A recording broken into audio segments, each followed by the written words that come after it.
But Balenciaga oversized. Need that whip. Matte black with suicides. I won't miss. I put on that time for you. Guys, welcome back to another episode of the Generation Z podcast. And today's episode is episode 6. And actually, Tris, this is the first time we'll be having a few guests on our podcast. Would you like to introduce them? Exactly. So look, this is going to be episode 6, just after we have uploaded our last one about our childhood stories that you guys will see very soon. Now, here I've got my two really good friends. They're both teachers, so it's going to be really nice to have, I guess, two new faces in our podcast. So if you guys want to introduce yourself, I've got Keith on here and Sasha. How are you guys? You good? Fantastic. That's good. So in light of our topic, if you guys have seen the title already, it's going to be surrounding, I guess, the life of a teacher during COVID-19. Now, they're going to be introducing themselves shortly as well and giving us a bit of a background of what they do and who they are. So if you want to pass on the reins, we'll probably begin with Keith at this one, if we can. All right, cool. Well, I'm teaching in the northwest suburbs of Sydney and teaching mathematics, mainly the junior years. And I've actually started on a remote basis, so teaching remotely, and no doubt it's been a challenge. I've actually had quite a few teachers saying, oh, must be a challenge for you starting remotely. But for me, because I'm a computer geek, I'm actually finding it quite okay. And so wish me luck actually getting in that classroom, eh? With me, I'm the same boat as Keith. I started term 3, so that was the previous term. That was my first time doing full-time teaching. And it was straight online. So the only classroom experience I've had was casual teaching and pracs. And so I did years 7 to 11 and I had no idea about anything. And it was all online and you didn't have teachers there to try and help you out in the staff room, and it was pretty crazy. Unlike Keith, I have no computer experience. So yeah, it was crazy for me. But yeah. Yeah, now that you guys mentioned it, I just want to ask, so since you're both basically teaching in the same sector, like education and even more closely on mathematics, what made you guys want to choose teaching as a profession to pursue? Good question.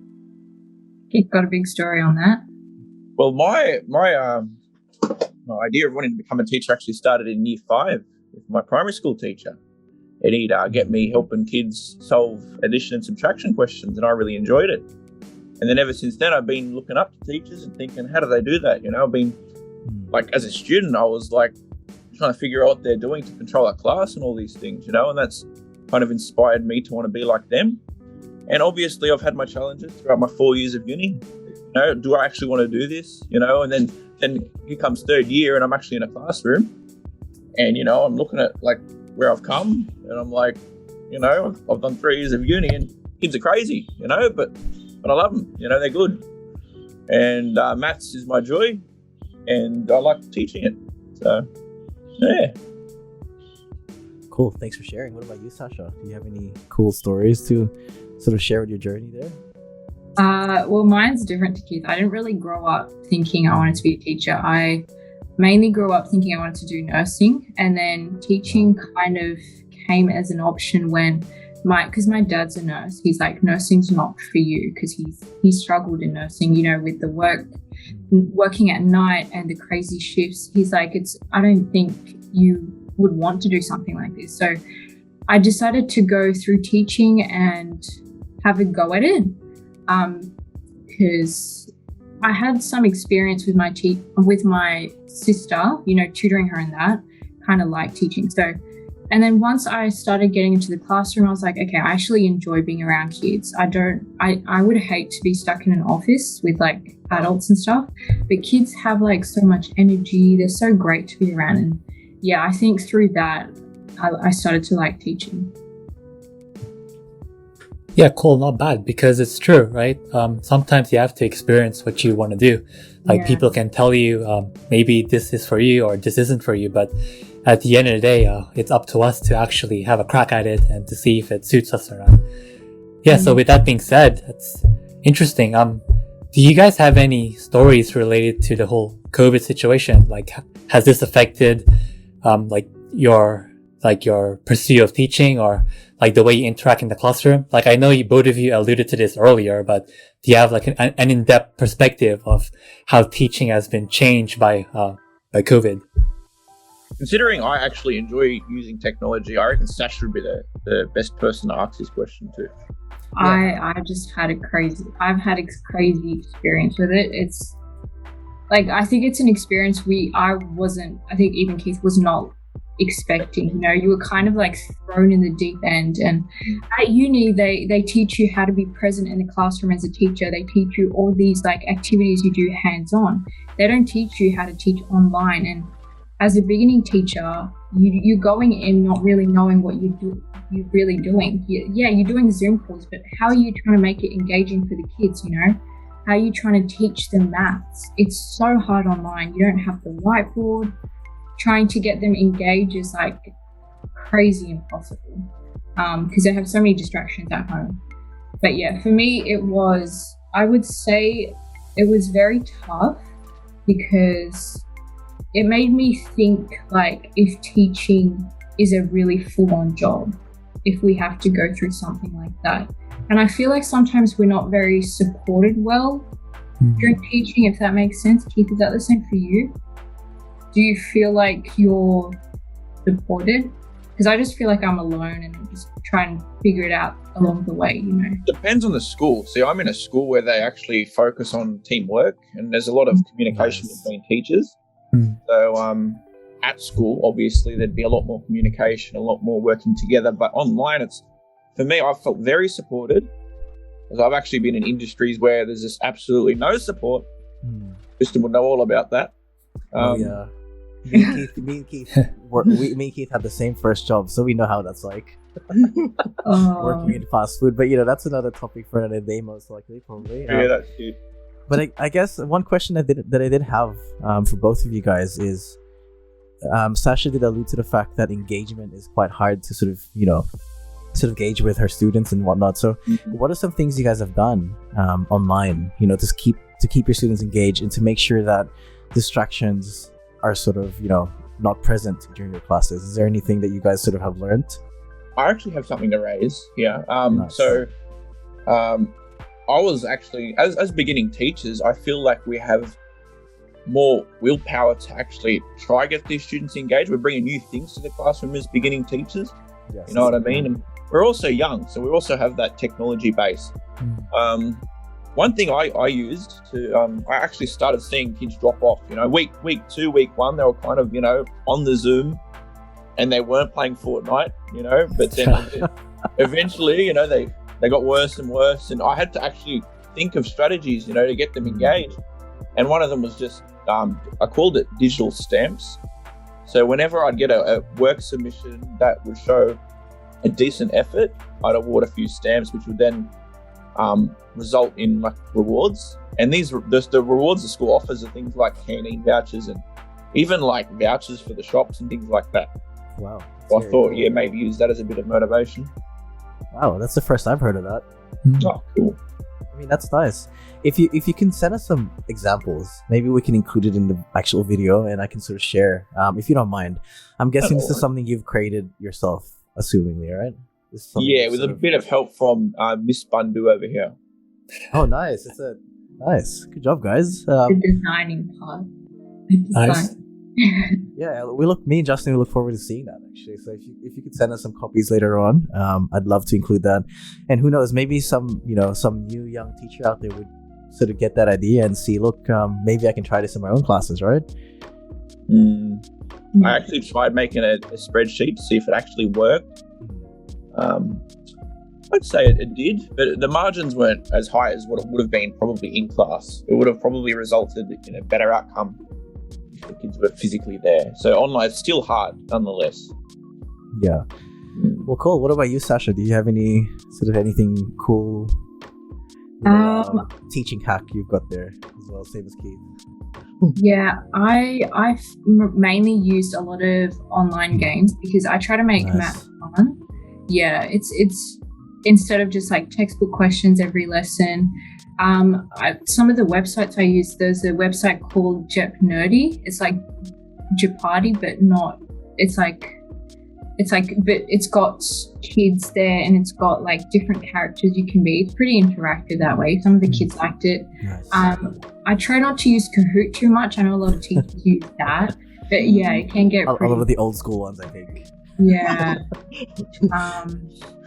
But yeah, other than that, I did a scavenger hunt to try and find, because one time we were doing area of triangles. So this was year 8. I try to get them to find different triangles around the house, to find areas of, it's just, you have to try and be very creative and try and incorporate it online, which was the difficult part. Yeah. But some of them worked, some of them didn't work. It just depends on year groups and classes, depending what works. Yeah. Yeah, Miss Bundu was always great for those great mathematical games and things like that, which I'd incorporate in my classes as well. So I'd steal all her ideas. We worked together. Yeah, mostly.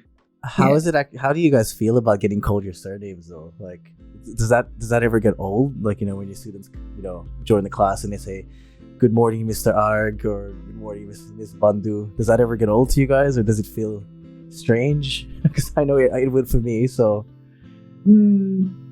Does, yeah. Yeah. The students, for me, they don't really say good morning. They're just like, "Hi, miss."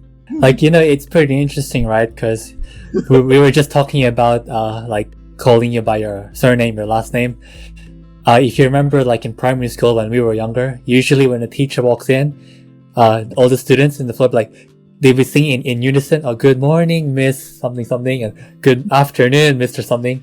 And then I don't think you really hear that anymore. But usually it really shows us the divide between learning virtually and learning in real life.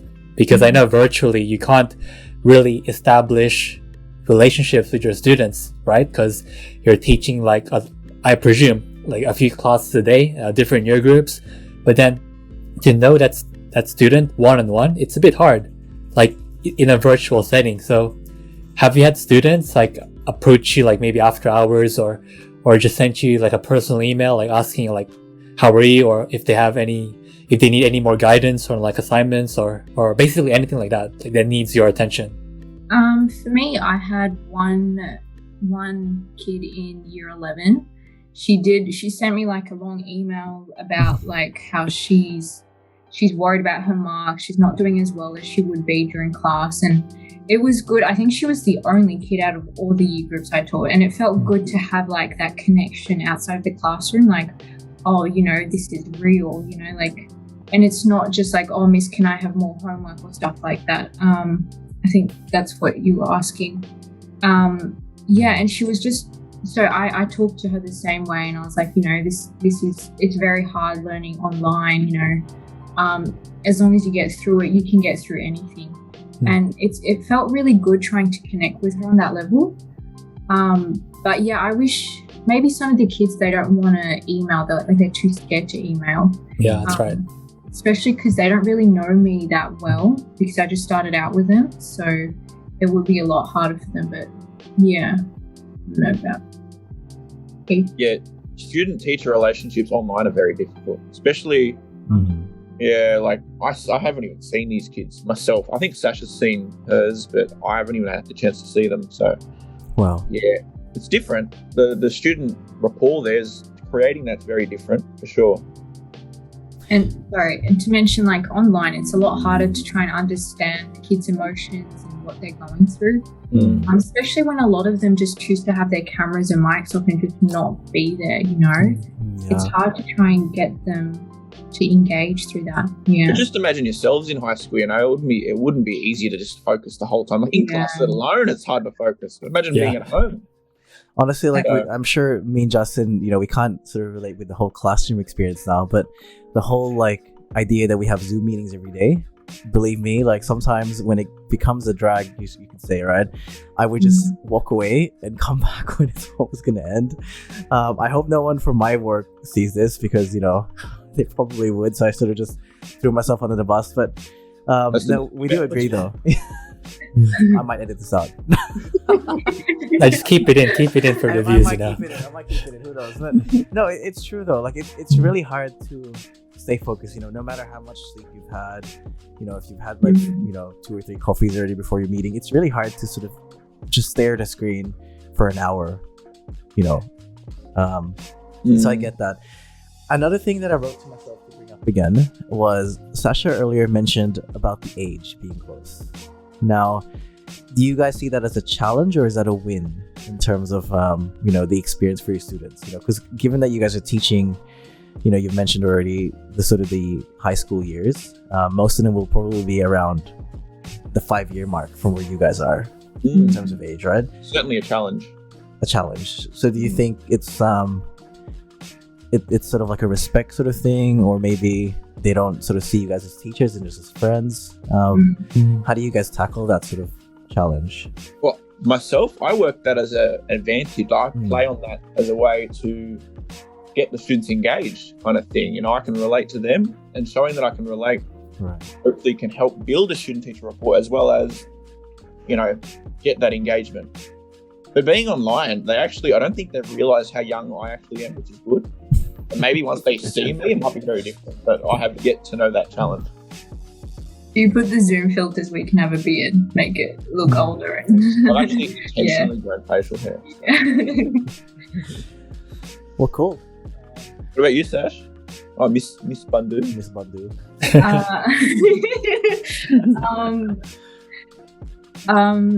Yeah, I think what Keith said was really good. That's a good point. But on the other hand, some of the students don't take you seriously because they can see, oh, you're a young teacher, you're not as strict as the other teachers. But the kids are surprisingly pretty respectful, which is good. They listen, considering they can see that we are young. So that's good in a way. In terms of relating to them, I find year 8 and 7, I can't really relate to them. I feel like they're a different generation to me, even though they're the same generation to me. But I think things are so new and different, and we don't really catch up to that. But yeah, other than that, it's not too. They are very different, like Sasha's saying. Yeah. I really feel like we're not the same. I don't think we are the same generation. We are. Year 7, I googled it the other day. We're the same generation of year 7. It couldn't be, because they're very different. So that's the channel name, Gen Z. So we are Gen Z. If you're born after 97, which I think all of us here are, right? You tell me. Well, I mean, And how are we the same generation as year 7? we are the same generation. Look, I think the biggest thing about this generation is, I would say, is we are the first generation out of every other generation that is born into an era of just digital. Prior to this, the whole millennials and before us, the boomer generation, they were born into the early stages. If not, some of them weren't even born into the internet yet, right? Whereas I'm sure your students are the same, that exposure to the internet, the mobile devices are all done at early ages, and I think that's what makes them different. And in a way, you guys have it really tough because it's probably you guys are the earliest teachers in terms of teaching a generation that is solely dependent on technology, right? Wouldn't you agree that without technology, how else would you? That's right. Very good point there, Tristan. Yeah, so that's sort of another thing I wanted to bring up with you guys is, do you think you're using technology in a way that sort of benefits your students, or does it sort of slow them down in that sense?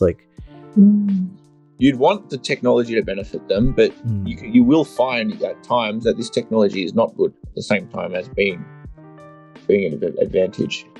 Yeah. Well, being able to Google everything. I mean, there's actually too many resources now. There's too much to choose from. Right. And as teachers, that's a challenge as well. Wow. Yeah, because sometimes you have to pick and choose the resources. Even from experience, those online courses that they teach, what do you call Udemy, or those free ones that cost $12. If you want to pick up a skill, you just learn it, and then. But there's 1,000 of them. It's all over the internet, and students can readily have access to those kind of resources. And sometimes they may even be better than even what they receive at school, because of the fact that they have so much time to just dive into these resources. School isn't just a 9 to 3 anymore, but it's the whole day. Especially being at home, that's really increased the potential of students to really study more than what they currently receive from their teachers, right? So for you guys, is there a challenge in how much content you give your students, or do you just follow like the curriculum that your schools present? When I first started teaching online, I did, so I had the worksheet set out and the textbook questions and all that, and the content was too much for some of the students. They struggled with the content load. So I don't know if it's because they have tutoring on the side, which adds on to their content and the amount of work they have to do. Yeah, because they're so tech savvy, they just, as soon as you give them something to do, they already know how to, you give them a research task, they already know how to find so much information on it. So in terms of content, we mainly pick from the textbook. The textbook is our guide for us, not so much online, because if you Google like a maths question, it could be in relation to like a uni subject. It could be like really crazy. So we just stick to the textbook in that sense, and we don't really expand on our content too much, unless it's like for activities or something like that, that we need like an idea on how to make our lessons. But yeah, or worksheets. Yeah. Yeah, well, cool. Thanks for sharing. Another thing I wanted to ask you guys, unless you have something else to add on, Keith. I sure do. What Sasha was talking about there, we also imply research-based learning. So if you're fortunate enough to work at a school that encourages this sort of thing, so basically in maths now, they're starting to recommend assignments instead of tests, like the less standardized way of assessing students. Yeah. And actually getting the students to go out there and research out of their own free will, and actually get that information and figure it out for themselves. Because now they have access to all these things. It's much easier. We don't have to teach them everything. We don't have to spoon feed them like they might have had to a few years back. You know what I mean? Yeah. That we can thank Maths Online for, and all those things. Maybe we can take another turn, and instead of talking like teacher wise now, maybe we can focus on do you guys have any study tips that you could recommend to students? I know both of you have touched upon this with the material, but is there any other tips that students are missing, or like that's really underrated, especially from studying from home environment? So me and Keith actually did our last unit of uni online. So we have been through that student learning at home kind of environment, and from my experience, I struggled at home because there was distractions. There was noises, because I live next to construction, and I wasn't as focused as I would be at uni. Uni, you go to the library, you're like bam, bam, bam, doing work. You're not thinking about food and all that. I think the main thing that helped me through it was changing my locations in the house, trying to reward myself for the littlest things I do. Like I'll do one lecture and I'm like, okay, I will reward myself by watching a TV show or something like that. I had to try and get through it, even though it was very difficult. Going for walks, trying to do online study groups, that was really helpful. If you're learning with your friends online and you're both going through the same thing, it's really helpful to try and get through each other through it and through the content, because it is hard learning stuff online. But yeah, once you're with people, it should be fun. So that's my tip. That's very good. Yeah, it is very good. And I strongly support the whole rewarding yourself system, because I do the same thing. And, for each sort of block of work I do, I take a break and watch a show as well. Yeah. And I think it's a very underrated thing. And I do admit that, you will be stronger mentally and can actually get more work done by taking blocks of breaks, because breaks matter, which is a good point. So what about you, Keith? What do you have there? Well, Miss Bundu's points there were amazing, and yeah, we got through most of that work together. We did our Zoom calls together, and because we were going through the same thing, we'll be able to work through it together. But my own tips. So basically, as a teacher, one of the strategies in a classroom to keep students engaged was to create benchmarks. Nice. So with kids, if they have too much work to do in one hit, it might overload them cognitively. So your best bet would be breaking down the work and setting it in stages. So as teachers, you'd want to encourage students, if it's online, to actually like break these tasks down themselves. Just like Miss Bundu was saying here, she was, you'd get food or something like that. You break it down, you do the bits at a time, you reward yourself. And they're actually amazing kids. So Yeah, I food was my biggest motivator. My own students to do that kind of thing. Those are some really great points, and I think if you guys have listened, closely, a common denominator here is that everything that breaks are underrated. I think so. That's really good points to hear. So if you guys are young students out there and think that working, every minute of your school day is healthy, then maybe it's worth reconsidering instead of exploring the idea of taking blocks and breaks. Healthy breaks, not breaks where you take more breaks than your actual work, because then it becomes something else, right? Even focus on hobbies, just get those hobbies out and try spread the load. Don't just focus on one thing. Exactly. Cool. Cool. Maybe we can move on to our penultimate question. So this question is not a serious one, but do you guys have any funny student stories during this whole COVID time? Like, I know it's hard to have some funny moments over online, but has there been any like student awkward moments or embarrassing moments? Maybe they sent the wrong email or something, or left themselves on mute. Yeah. Surely someone has done that in 10 weeks. Yeah. Mom comes into the room and says, when are you doing the laundry? I don't know. Do you guys have any stories like that or any highlights even? It doesn't have to be embarrassing. I had kids joining in at the wrong time, like a year 10 kid joining into a year 7 class who was very confused. And to try and kick them out that way. That's nice. There's been so many crazy things, or a student talking the whole time but they was on mute, and I was like, oh, you're on mute, and they're frustrated because they were talking and all that. There was one time I actually embarrassed myself.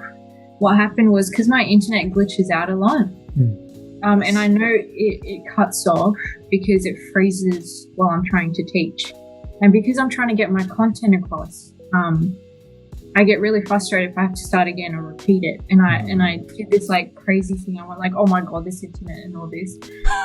And they were there watching me.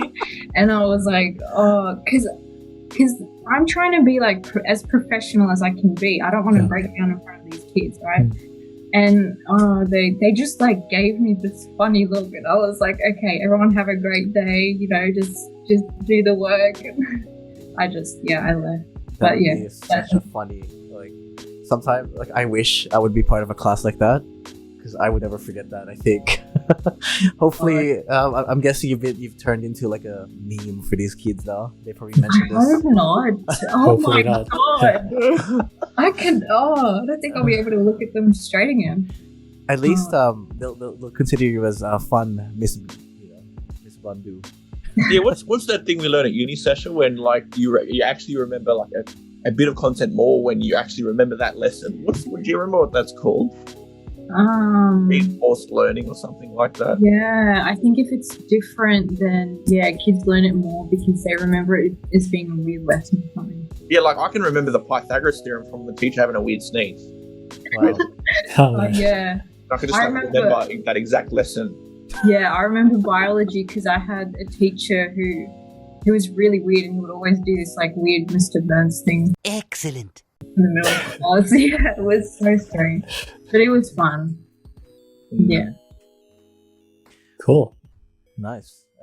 Well, we have time for one more last question, and we saved this for last. I guess a little note that Justin has made is what COVID has taught you guys as a person. So how has COVID both not only changed your lives for the better, or what are some life lessons that you can sort of imply not only to your students but to everyone, to the general public? We'll start off with Keith. Keith looks like he's got a lot of in his mind there.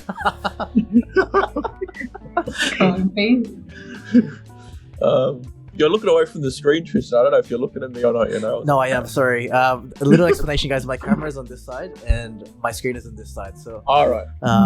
Yeah. Uh-huh.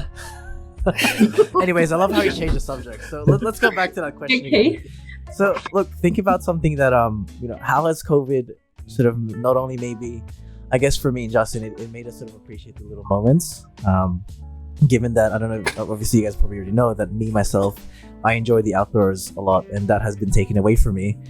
So sort of learning to appreciate the little things was a really big sort of lesson for me during COVID. And That's it. yeah, so I don't know if you guys have anything that you want to sort of leave us. I actually feel like God has done this to show us that we need to be grateful for the more simple things in life that people are losing touch with. I'm actually seeing people at a park walking their dogs, doing these little things that iPads and that would stop them from doing. They'd be at home on their iPad all day, but now they actually want to get outside.